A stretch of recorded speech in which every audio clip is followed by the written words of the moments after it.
দুইল্লার ভট্টাচার্য। একসময় এই পরিবারের পূর্বপুরুষেরা ছিলেন বর্ধমান রাজার পুরোহিত। রাজা তাঁদের অন্দুলের দুইল্লায় জমি দেন। সেখানে বসত ভিটে তৈরি হওয়ার পরেই শুরু হয় এই দুর্গাপুজো। এখন আর সেই আগের ধুমধাম নেই।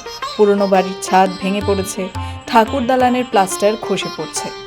একসময় যে দালানে গান বাজনা শুনতে ভিড় করতেন অতিথিরা, সেটিও আজ ভেঙে পড়েছে। তবুও পুজো চলছে ঐতিহ্যের টান আর পরিবারের ভালোবাসায়। দেবীর সকাল শুরু হয় দাঁতন দিয়ে। ভট্টাচার্য বাড়িতে দেবীকে দেখা হয় সংসারের মেয়ের মতোই।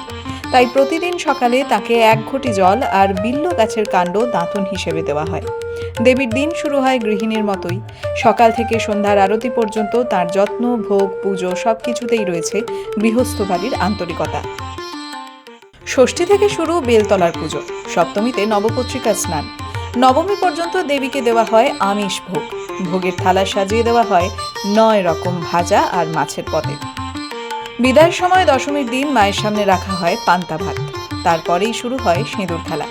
বাড়ির বউরা মেতে ওঠেন খেলায়, যোগ দেন আশেপাশের মহিলারাও। তারপর 1 বছরের জন্য বিদায় নেন উমা, রেখে যান গভীর শূন্যতা আর ফিরে আসার প্রতিশ্রুতি।